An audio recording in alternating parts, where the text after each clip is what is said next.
Brilliant work, everyone, my CEO Brandon Sullivan announced, raising his glass. His smile was wide, confident. This partnership with Quantum Industries will transform our entire division. People applauded. I waited for him to mention my name, to acknowledge the hundreds of hours I'd poured into securing this contract. Instead, he continued talking about strategic vision and leadership excellence. My name is Serena Reed, and for as long as I can remember, I've believed in doing the right thing, even when no one else noticed. I grew up in a neighborhood where ambition often meant stepping on others to climb, but I never wanted to succeed that way. I wanted to prove that integrity, patience, and kindness could matter in a world that seemed to reward greed and ruthlessness. At 31, I lived in a modest studio apartment downtown, the kind where you could hear your neighbors through the walls. Every morning, I boarded 2 crowded buses to reach Sullivan & Associates, where I had spent the last 8 years climbing the corporate ladder. I wasn't flashy. My car was 12 years old, my suits came from outlet stores, and I carried a coffee mug with a chip in the handle. But I carried pride in my work and the quiet satisfaction of knowing I had earned every step of my journey honestly. Colleagues often said I was too soft for corporate America. I mentored interns during lunch breaks when I could have been networking. I stayed late to help teammates polish presentations instead of taking credit for myself. I believed that kindness was not weakness, it was strategy. On weekends, I taught coding at the Riverside Community Center. 20 teenagers crammed into a room with peeling paint and flickering fluorescent lights, learning Python and JavaScript while their parents worked double shifts. I spent 4 hours debugging their projects, answering endless questions, and watching faces light up when something clicked. Their success felt more rewarding than any promotion, any bonus, any praise from executives in a glass tower downtown. I'd arrive at 7, exhausted from the week, and spend 4 hours debugging their projects and explaining algorithms. Most of these kids would be the first in their families to attend college. Watching them master difficult concepts made every tired morning worthwhile. Ms. Reed, I got accepted to the computer science program, one student told me, waving his acceptance letter. His mother worked 3 jobs to support him. My eyes stung watching his joy. These moments reminded me why I'd gotten into business in the first place. Not for money or status, but to create opportunities, to help people build better lives. There was an older man who often sat in the back during classes. Gray hair, quiet demeanor, always watching but never participating. I assumed he was someone's grandfather, waiting to drive them home. He smiled whenever students succeeded, taking notes in a worn leather journal. I never asked who he was. I wish I had. One Saturday, he approached me as I was packing up. "You have a gift for teaching," he said simply. "These children are fortunate." "Thank you," I replied. "I'm just trying to help." He nodded slowly. The Quantum Industries negotiation started in January. They were a manufacturing giant looking to expand their technology infrastructure. Our firm competed against 6 other companies for the contract. The initial meeting was scheduled in their headquarters, a gleaming building across town. I prepared for weeks, researching their operations, understanding their pain points, crafting solutions nobody else would think to offer. Brandon assigned me to lead the pitch because I knew their industry better than anyone. The morning of the presentation, I arrived early. The conference room was intimidating, all dark wood and floor-to-ceiling windows. Executives filed in, stone-faced and skeptical. Then I saw him. The quiet man from the community center, sitting beside the CEO. He wore an expensive suit now, his presence somehow different, more authoritative. Our eyes met, and he gave the slightest nod of recognition. "This is Mr. Rowan, our strategic advisory board member," the CEO introduced him. "He evaluates all major partnerships." My pulse quickened. The man who'd watched me teach coding to underprivileged kids was now evaluating my biggest career opportunity. The negotiations dragged on for 3 months. I spent 72 hours researching our track record, finding proof of our legitimate achievements, building a case for why they should give us another chance. I personally called the CEO at midnight, walking him through every concern. Your company might have problems, he said finally. But you don't, Serena. I see that clearly. The deal survived. Brandon was ecstatic when I reported we were back on track. He pulled me into his office, shaking my hand vigorously. Outstanding work, Serena. Truly outstanding. His smile seemed genuine. When this closes, you're looking at a massive bonus and a vice president title. I'm talking 6 figures in commission alone. My heart soared. 8 years of hard work finally paying off. I need you to send me all documentation related to this deal, he added casually. Legal compliance review before we finalize. Standard procedure. I didn't hesitate. I trusted him completely. I sent everything that night, every email, every strategy document, every piece of leverage I'd carefully built. That was my biggest mistake. May arrived with the final contract signing. Quantum Industries agreed to an $80 million partnership over 5 years. It was the largest deal in Sullivan & Associates history. Everyone knew it would transform the company's trajectory. Brandon scheduled a company-wide meeting for the announcement. I want everyone to see this triumph, he told me. You deserve recognition. I actually believed him. I bought a new suit for the occasion, something nicer than my usual outlet store wardrobe. I called my mother to share the good news. She'd worried about me for years, watching me struggle in the corporate world while staying true to my values. I told you kindness wins eventually, I said proudly. This was our victory together. Brandon began with the announcement. $80 million. 5-year partnership. Historic achievement. People applauded, genuinely impressed. Then his tone shifted. However, we discovered something troubling during the legal review. My stomach tightened. What legal review? Serena Reed, our lead negotiator, violated critical ethical protocols. He made unauthorized promises to the client, endangered our reputation, and created liability risks that could have destroyed everything. Effective immediately, Serena is terminated for gross misconduct. Security appeared at my shoulders. I couldn't breathe. This wasn't happening. This couldn't be happening. Brandon, what are you talking about? My voice came out strangled, desperate. I followed every protocol. I saved this deal. The evidence is clear, he said coldly. Legal has documented multiple violations.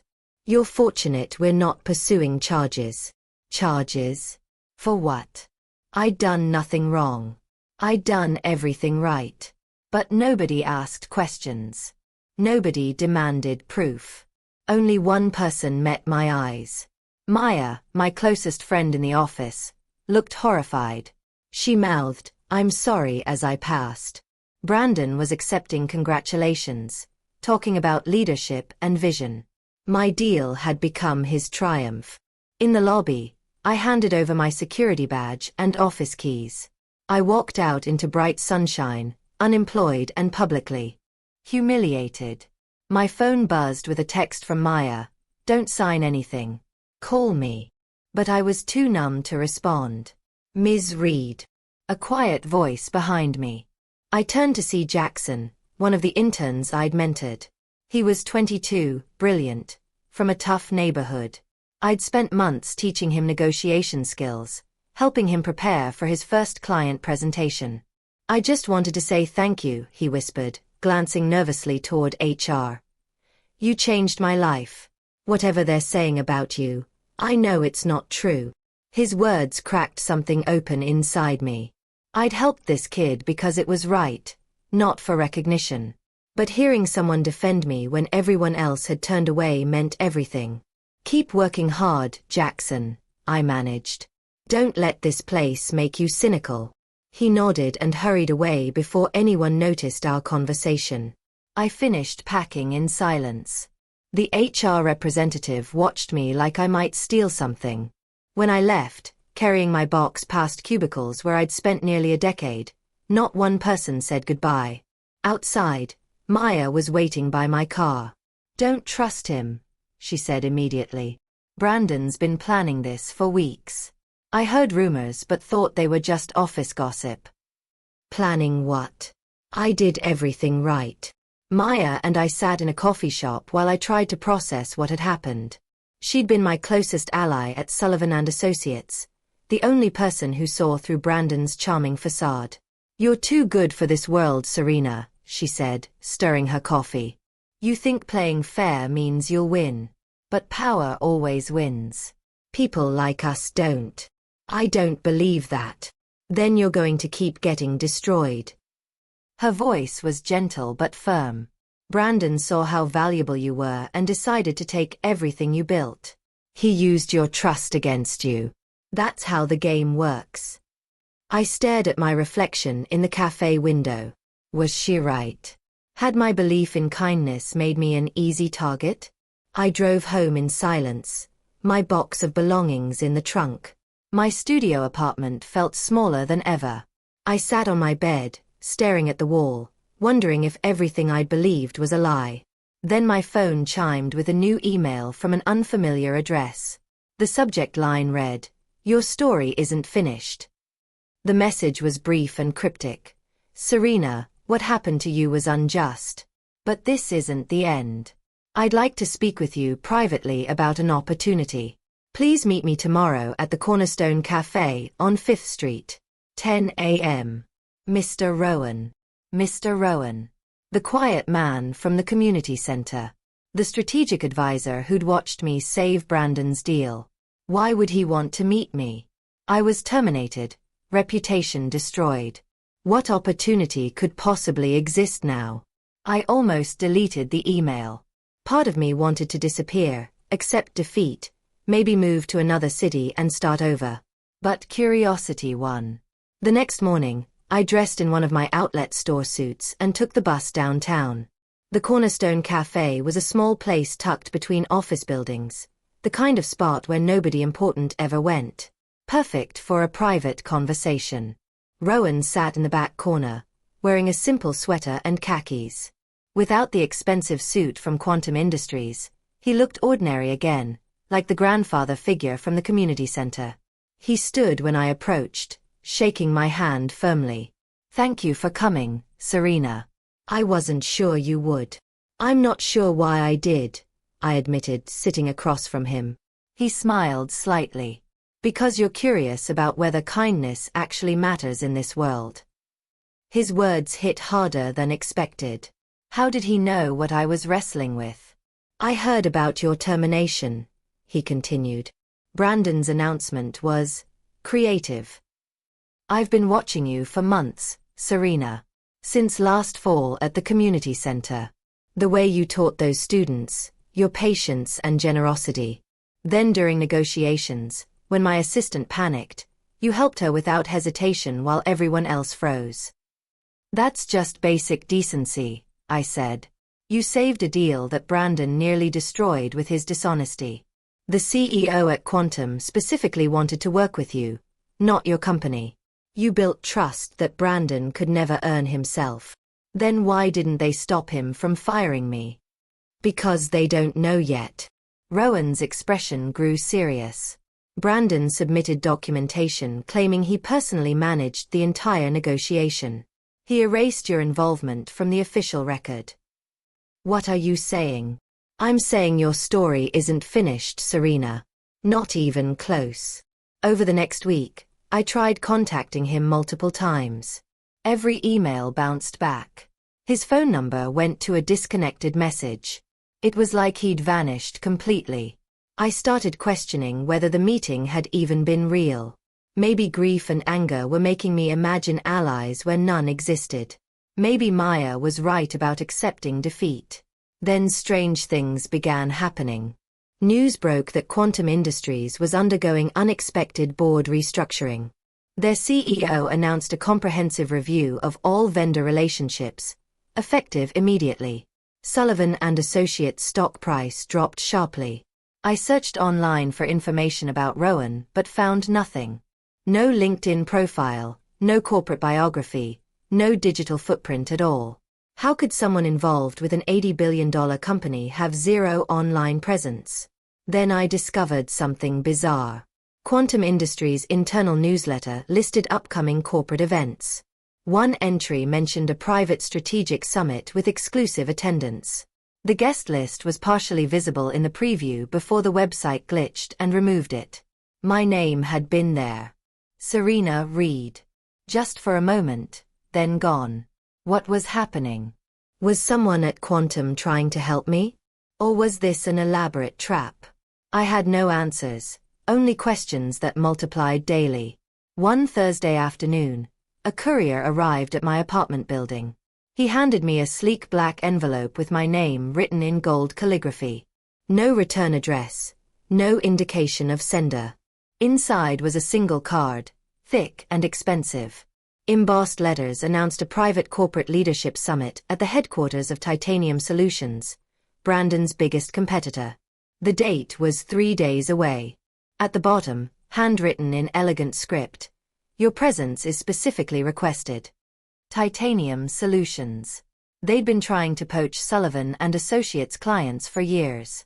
Brandon considered them his greatest enemy. Why would they invite me to anything, especially now? I called Maya immediately. "This has to be a trap," she said. "Think about it." "I'm going," I told Maya. The morning of the summit. The bus ride downtown felt surreal. I was heading into the headquarters of my former company's biggest rival.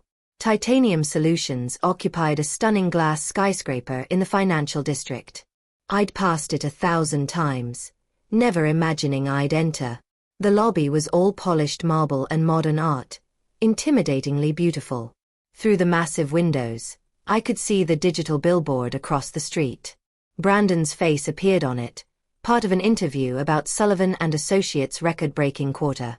He was discussing the Quantum Industries partnership, taking full credit, describing his visionary leadership. People gathered on the sidewalk to watch him, impressed by his confidence and success. My deal had made him a celebrity in the business world. Meanwhile, I was unemployed and desperate. A security guard approached me. "Ms. Reed, please follow me. You're expected." The elevator rose silently, numbers climbing past floors I couldn't access. 52, 53, 54. My reflection in the polished walls looked small and out of place. What was I doing here? The doors opened onto the executive level. The reception area was empty, eerily quiet. Then I saw him. Mr. Rowan, standing in a glass-walled conference room at the far end of the hall.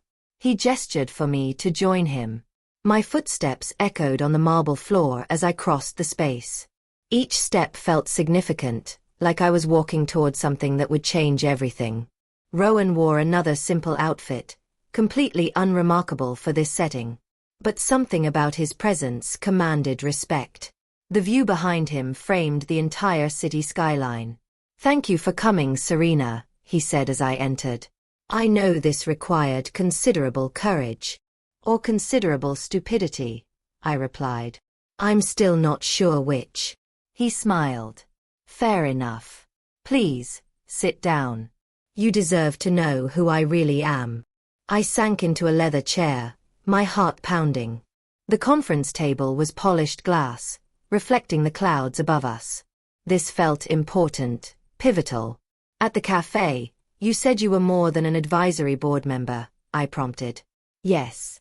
Much more." Rowan folded his hands calmly. "I serve on Quantum Industries' Strategic Advisory Board. That part was true. But my role there is more significant than Brandon understands. Quantum Industries is valued at $80 billion, he began. They operate in 17 countries, employ 40,000 people. A company that size makes decisions very carefully, very deliberately." "I know," I said. "That's why the partnership took 3 months to negotiate." "Exactly. And do you know what happens when a company discovers their new partner's CEO is fundamentally dishonest?" My pulse quickened. "They terminate the partnership?" "They do more than that." Rowan turned to face me. "They investigate. They audit. They examine every claim that CEO made. And when they find fraud, systematic deception, stolen credit for an employee's work. He paused. They make examples. You're saying Quantum knows what Brandon did. I'm saying I know what Brandon did. And my opinion carries significant weight with their board of directors. The way he said it made me reconsider everything. This wasn't just a concerned observer. This was someone with real power, real influence. The board restructuring you heard about. Rowan continued. That was preparation. We're reviewing all vendor relationships, examining which ones reflect our values and which ones need to be severed. But the contract is already signed. Brandon has the partnership. Contracts have ethics clauses, Serena. Violations allow for termination. Brandon violated those clauses when he committed fraud against his own employee. The question is what happens next. What do you mean? Rowan sat across from me again, his expression serious.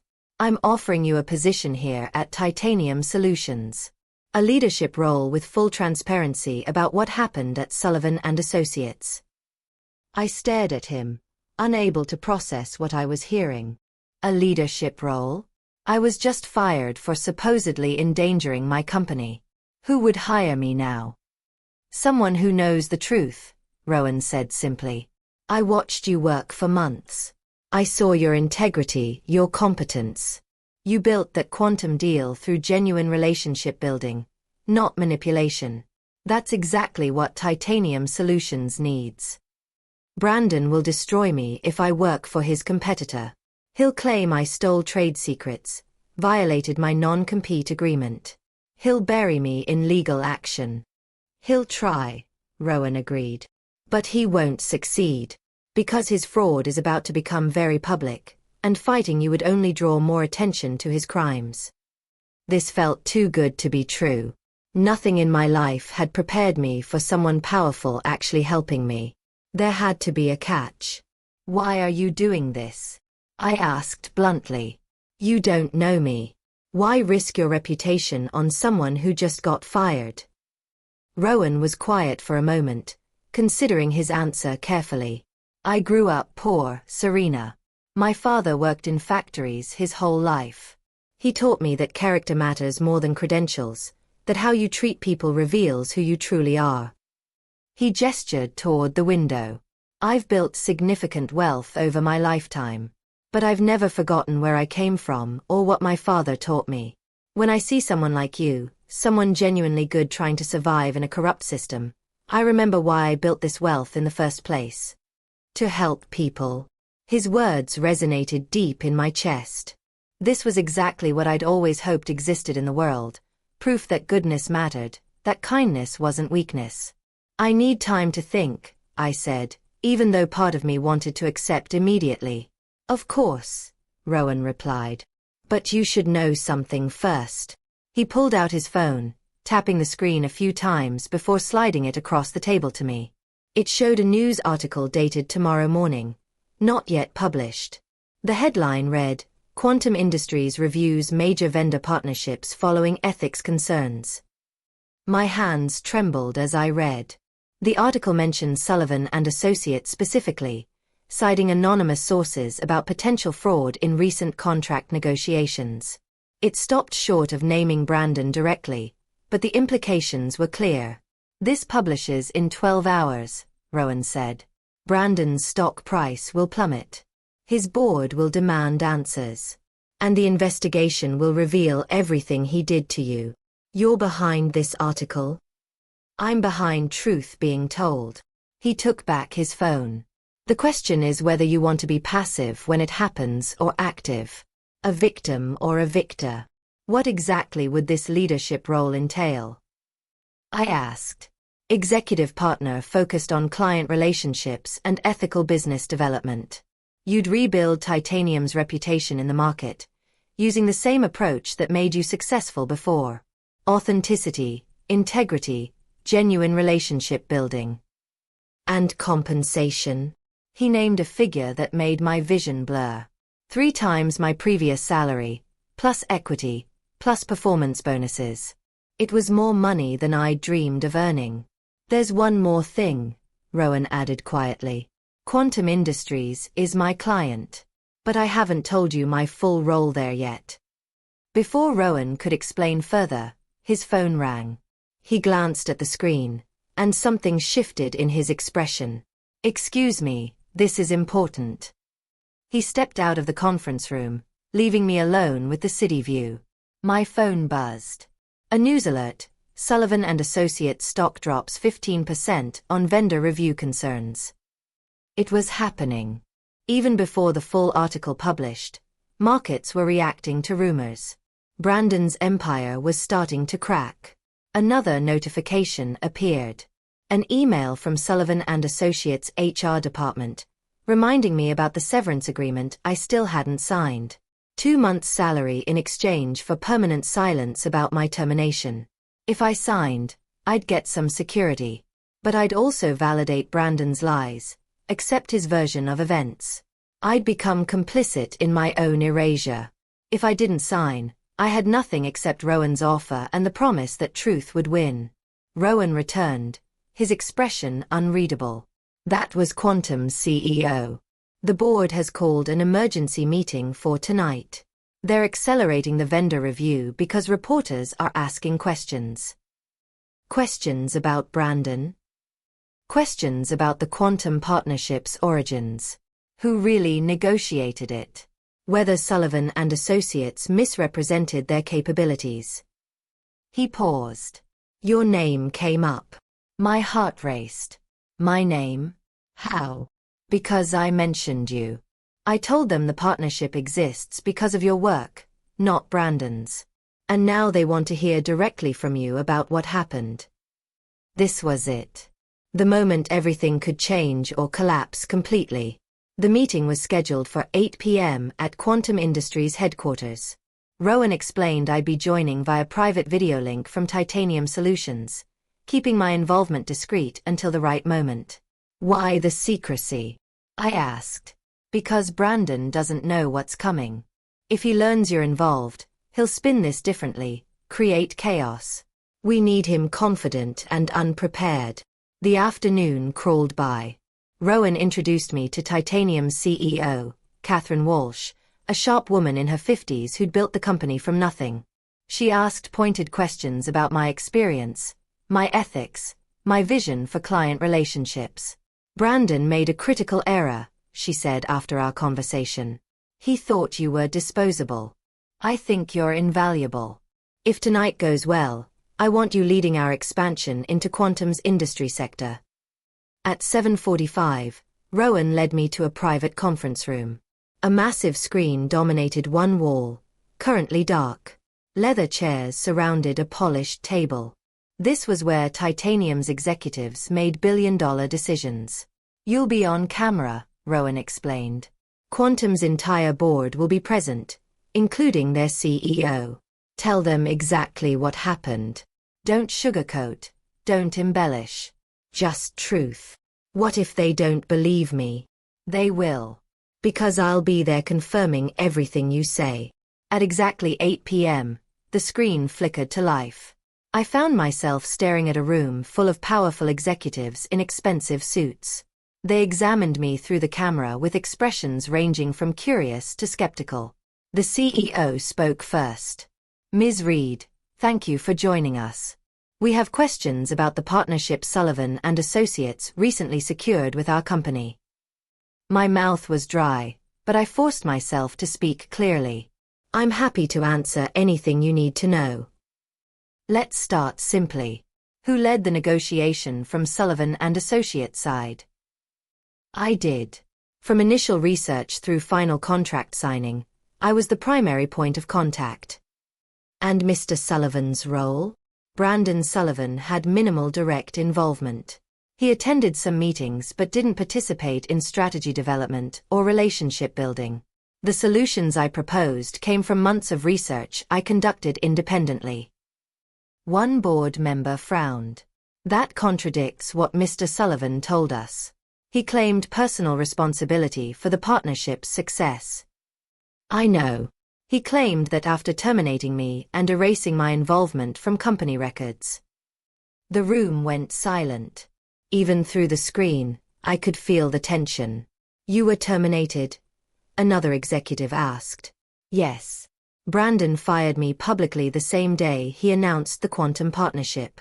He accused me of ethics violations that never occurred. Then he took credit for my work." "That's a serious accusation, Ms. Reed." "I have documentation," I said firmly. "Emails, meeting notes, client correspondence. Everything proving I led these negotiations and that Brandon misrepresented his involvement." The CEO leaned forward. "Why would he do that?" More silence. Then Mr. Rowan spoke from somewhere off camera in their room. "Everything Serena is telling you is accurate. I've reviewed his documentation. Brandon Sullivan committed fraud against his employee and misrepresented facts to this board." The meeting continued for 90 minutes. They asked detailed questions about specific negotiations, technical solutions I'd proposed, relationship building strategies I'd employed. I answered everything honestly, supported by the evidence I'd thought to preserve. Finally, the CEO spoke. "Ms. Reed, we appreciate your candor and your integrity. The approach you took to this partnership, built on genuine trust and ethical practices, reflects our corporate values precisely." "Thank you," I managed. "We'll be conducting a thorough review of our relationship with Sullivan and Associates. Depending on what we discover, we may need to reconsider that partnership entirely." My heart pounded. "In the meantime," the CEO continued, "we'd like to maintain a relationship with the person who actually built this partnership. You." Before I could respond, the screen went dark. The meeting was over. I sat in stunned silence. Rowan entered the room, his expression satisfied. "Well done, Serena. You told the truth clearly and powerfully. That's all you needed to do. What happens now?" "Now we wait for Quantum's board to make their decision. It won't take long." My phone rang. Brandon's name on the screen. My hand shook as I considered answering. "Don't," Rowan advised. "Let him sweat." The call went to voicemail. Then another call came immediately. And another. Brandon was panicking, probably hearing rumors about the board meeting. He wanted to control me, manipulate me, make sure I stayed silent. I let every call go to voicemail. For the first time in 8 years, I had power he couldn't touch. The phone rang again. This time I answered. "Hello, Brandon." "Serena." Finally. "Listen, I think we got off on the wrong foot. I'd like to discuss bringing you back to the company." I almost laughed. "No, thank you. Don't be hasty. I'm prepared to offer. I'm not interested in anything you're offering. Goodbye, Brandon." I hung up while he was mid-sentence. It felt incredible. The news broke at midnight. Quantum Industries board issued a statement terminating their partnership with Sullivan and Associates effective immediately, citing fundamental ethics violations and misrepresentation of capabilities. The statement specifically mentioned that the partnership had been built by an employee Brandon had wrongfully terminated, though it didn't name me directly. That detail would come later. Brandon's company stock crashed in after-hours trading. Emergency board meetings were called. Reporters started investigating what had really happened with the quantum deal. By morning, my phone was flooded with calls from journalists, former colleagues, even competitors offering opportunities. The truth was spreading faster than Brandon could control it. Catherine Walsh called me at 7 a.m. "Serena, Quantum's board made their decision. They want to move forward with a partnership, but with Titanium Solutions instead. And they've specifically requested that you lead it. The entire $80 million contract. That's just the beginning. They're looking at expanding the relationship significantly over the next decade. We're talking about a pipeline worth potentially $300 million. If you're interested in leading it." I couldn't speak. This was beyond anything I'd imagined possible. "There's one more thing," Catherine continued. Mr. Rowan asked me to schedule a meeting with you this afternoon. He has something important to reveal. That afternoon, I returned to Titanium Solutions' executive floor. This time, I wasn't nervous. I walked through those marble hallways like I belonged there. Rowan waited in the same glass conference room, but he wasn't alone. Quantum's CEO sat beside him, smiling warmly. "Serena, please sit," Rowan said. "I promise to tell you who I really am. It's time you knew the complete truth." Rowan folded his hands on the table, his expression serious but kind. "I told you I serve on Quantum Industries' Strategic Advisory Board. That was partially true. What I didn't mention is that I'm also the company's largest individual shareholder. I control 42% of Quantum Industries." My mind reeled. 42% of an $80 billion company meant. "You're worth tens of billions of dollars," I whispered. "Money is just a tool, Serena. What matters is how you use it. And I've decided to use my influence to correct an injustice." He gestured to the CEO. "As of this morning, I'm also joining Quantum's board of directors as chairman. My first official action is authorizing the full partnership transfer to Titanium Solutions, with you as the executive lead." Catherine Walsh joined us, sliding another document across the table. "Your compensation package. 7-figure base salary, performance bonuses, and equity that vests over 4 years. You'll be one of Titanium's key executives." I stared at the numbers, unable to fully process them. This was generational wealth, the kind of opportunity that changed everything. "There's one condition," Rowan added. "You have to stay true to yourself. No shortcuts, no compromising your values. You succeed by being exactly who you've always been. Someone who treats people with dignity and builds genuine relationships." "I can do that," I said, my voice barely steady. "Then welcome to your new life, Serena." Rowan extended his hand.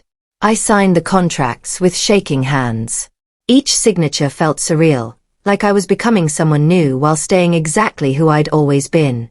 3 months later, I stood in my new office on Titanium Solutions' 54th floor.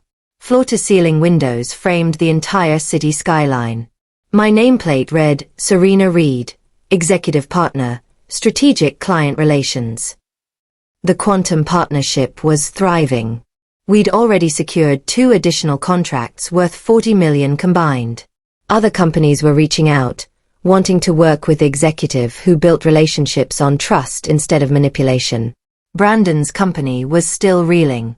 He'd been forced to resign after investigations revealed systematic fraud.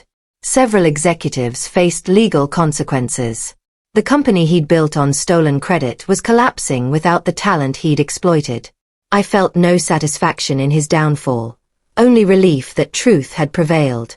On Saturday morning, I returned to the Riverside Community Center for my coding class. But this time, I brought news. I'd established a full scholarship program funded by my new salary, covering college tuition for every student who completed the course. "This is because someone believed in me when I had nothing," I told them. "I want you to know that kindness isn't weakness.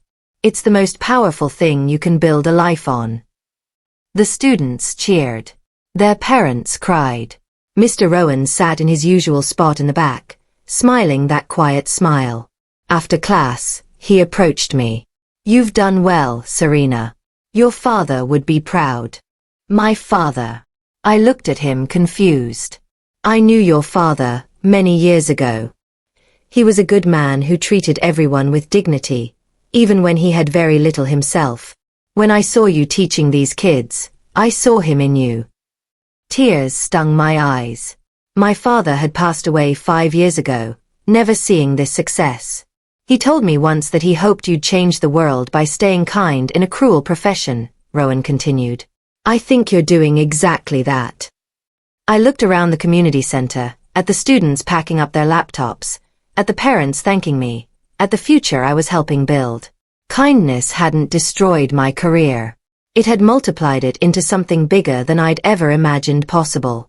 And somewhere, I like to think my father was watching, proud that I'd proven him right.